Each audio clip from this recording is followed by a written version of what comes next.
Hola, bueno, vamos a dar un paso más en este camino de mostrar, de informar,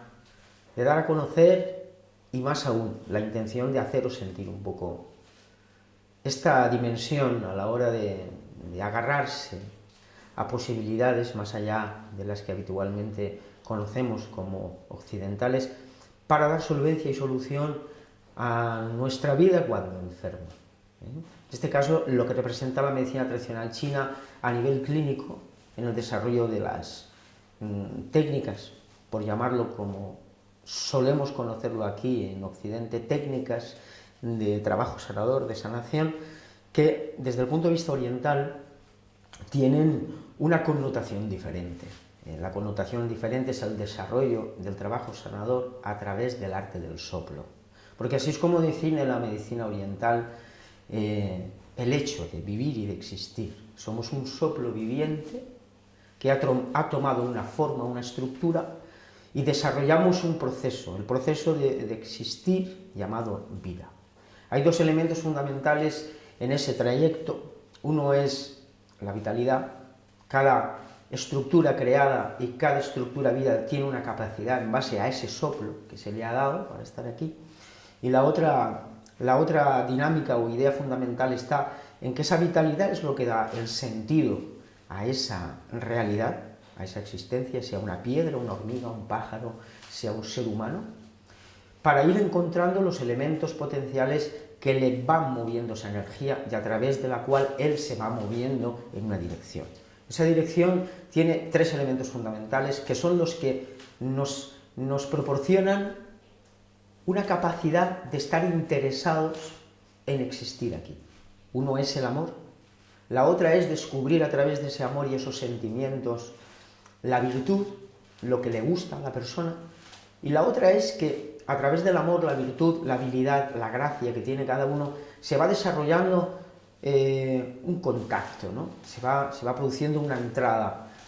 hacia una dimensión que es el destino. Aunque potencialmente parezcan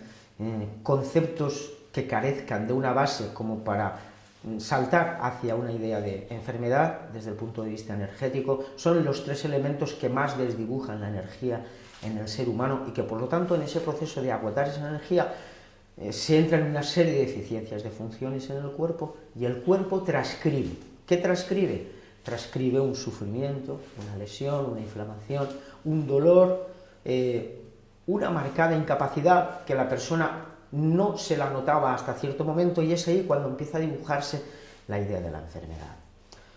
La base fundamental de trabajo clínico cuando llega el paciente es empezar a darle a entender que la enfermedad no es algo que tengamos que combatir, no es el proyecto a cambiar, sino el proyecto de la enfermedad es interpretar el proceso por el cual ella se expresa, se manifiesta y tiene un ritmo determinado y una característica única e irrepetible en cada persona, aunque por nuestro estilo de medicina cientifista tengamos un glosario médico que le diga a cierto tipo de sufrimiento cierto nombre. La medicina tradicional china no actúa por cuadros clínicos. Interpretamos el cuadro clínico como conocimiento imprescindible y necesario para comprender qué es lo que trae el paciente y sobre todo cuando viene diagnosticado por la medicina cientifista. Gracias a Dios hay unos medios maravillosos en la medicina cientifista, pero la realidad es buscar en ese movimiento de energía de soplo viviente que es el ser, donde se produjo el primer cambio de ritmo hacia una dirección no adecuada, la pérdida de la identidad del movimiento y de su energía. Entonces, en nuestro desarrollo de trabajo dentro de la clínica, lo primero es el contacto con el paciente, la escucha, la incorporación de sus necesidades, recoger minuciosamente todos los detalles de la historia, desde el principio hasta el momento de aparecer la enfermedad, comprender en qué situación de angustia, de sufrimiento o de limitación se encuentra, conocer el cuadro farmacológico que está incorporado a ese proceso y desde cuándo, y finalmente entrar en una dinámica a través de la cual podemos percibir esa energía suya, ¿no? Podemos tocarla, podemos fundirnos con ella y podemos incorporar a través de esa percepción cuáles son los elementos que tenemos que empezar a poner en su lugar. ¿Cómo se hace esto? Pues por las vías de diagnóstico, que son, en un principio, básicamente tres. La contemplación de los colores de la cara, de la tez del paciente,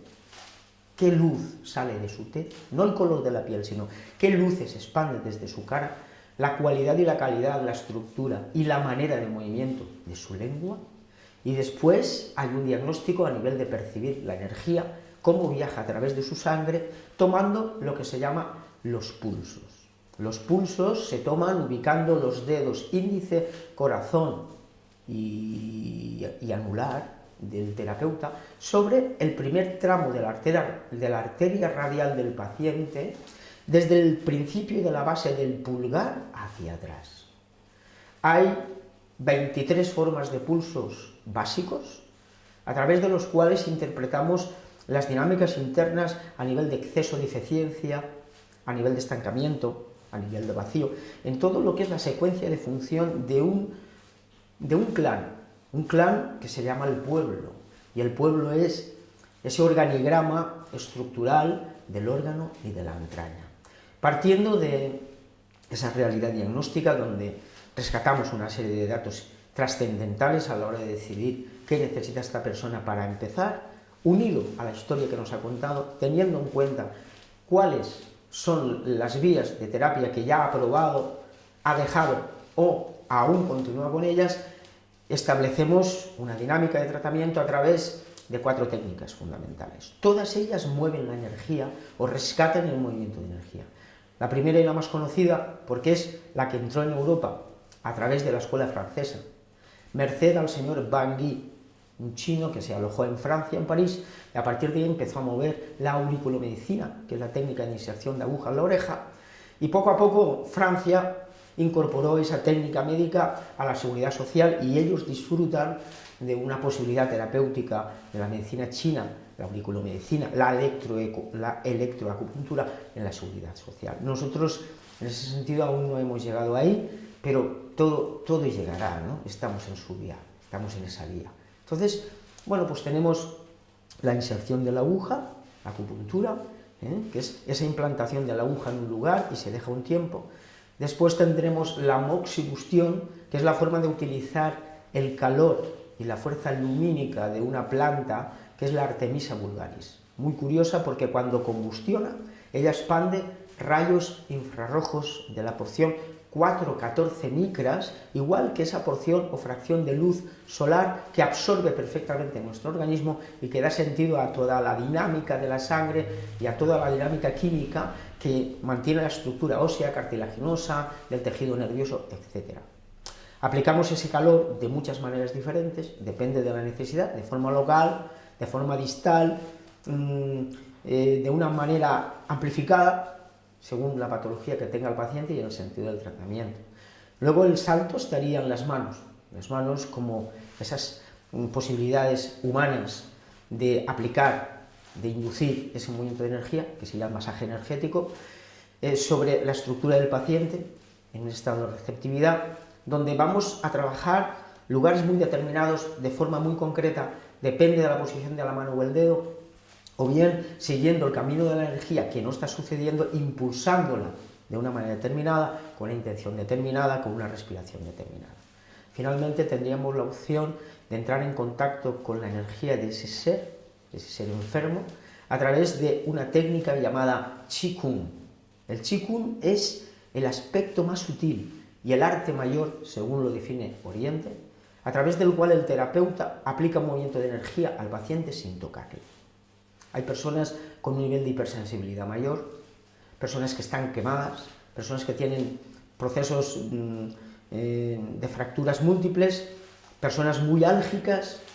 personas, como se definen aquí en Occidente, PAS, personas altamente sensibles, que todo lo que sea un contacto con una incisión o con una aplicación demasiado notable no lo viven bien. Entonces el Qigong, con una dinámica de movimiento de las manos a una distancia determinada del cuerpo y sin tocar, va induciendo el movimiento de energía a través del canal o va incidiendo sobre el resonador de energía de tal manera que recupera la posibilidad de que ese resonador vuelva a informar a esa energía de cómo tiene que moverse para no crear un ámbito de lesión, de inflamación, de dolor, de degeneración, sino de mantenimiento, de generación y de mutación. Y bueno, de una manera rapidita, os hemos dejado unos cuantos datos para que vayáis masticando un poco, incorporando esta manera, este estilo de hacer salud, y esperamos que si en algún momento dado haya más necesidad de informarse, o bien acudáis a nuestra consulta, o bien a través de la página web hagáis vuestros comentarios, y en el momento oportuno y en el ritmo que se pueda, siempre se podrá contestar de una manera un poco más profunda y amplificada sobre este estilo de sanar.